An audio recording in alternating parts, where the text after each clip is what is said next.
A bestsellers page is the one page almost every shop wants, and the one nobody keeps up to date by hand. You do not have to write a rule for it. The Create form opens with a row of templates built from fields the plugin already reads. Bestsellers. It names the category and fills the condition in. 5 products qualify. That is the honest number from your own sales data, not a guess, and you see it before saving. Create and populate. From here, it behaves like any other smart category and refreshes as sales come in. And the page is live, a real category URL you can put straight in your. Every month, it is the same job. Open the products list, tick everything that is on sale and under 50, and hope you did not miss any. This replaces that list with a rule. Instead of naming products, you describe them. Summer clearance. The category exists, but what goes into it is about to be a definition rather than a list. First condition. The product is on sale. On its own, that would sweep in everything discounted, including the 60-pound jacket. So there is a second condition. Price under 50. Together they say what a shop owner actually says out loud. Nothing is saved yet. 9 products match, and you can see which 9 before committing to anything.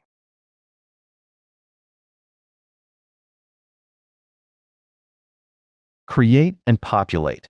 This is a real WooCommerce product category now, not a filtered view. And here it is on the storefront. 9 products, a real URL you can put in a menu, working breadcrumbs. Nobody assigned these by hand. The rule did it, and the rule stays behind. Now the part that matters, a different product, and the category is not open. Its price drops to $44.99. That is the only thing that changed.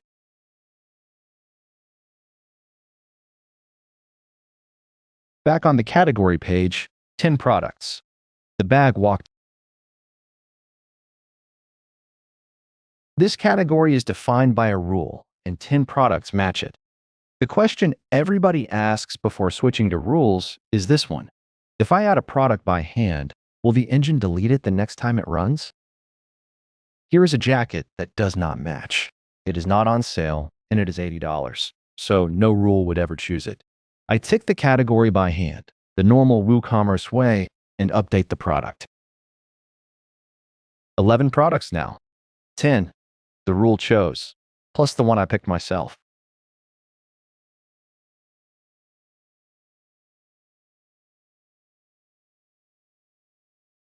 Now the other half of the question. This hoodie is in the category because it is on sale, so I take its sale price away. It stops matching the moment I save, which is exactly when a nervous shop owner expects something to be lost. Back to 10. The hoodie is gone because the engine removed the membership the engine. The first thing a shopper sees on this clearance page is a product they cannot buy. WooCommerce's answer is to hide out-of-stock items. It works, and it costs you the page. A hidden product loses its URL, its ranking, and any link pointing at it, and it comes back as a new page when stock returns. The other option keeps everything on the page and just changes the order. Same products, buyable ones first.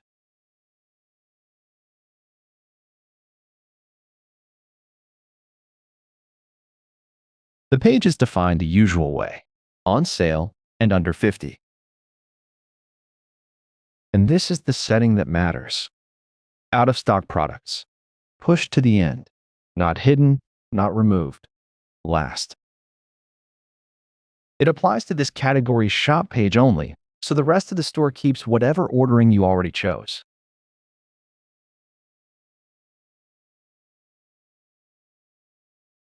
Same 10 products, same page.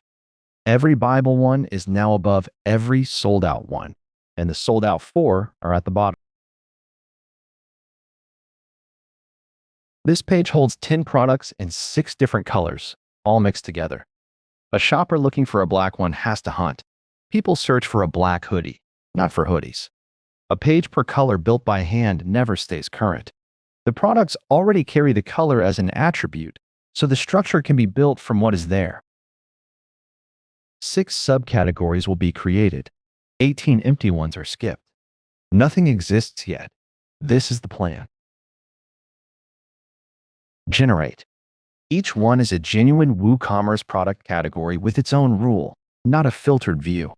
They inherit the parent's conditions, and a new color grows its own page on the daily run.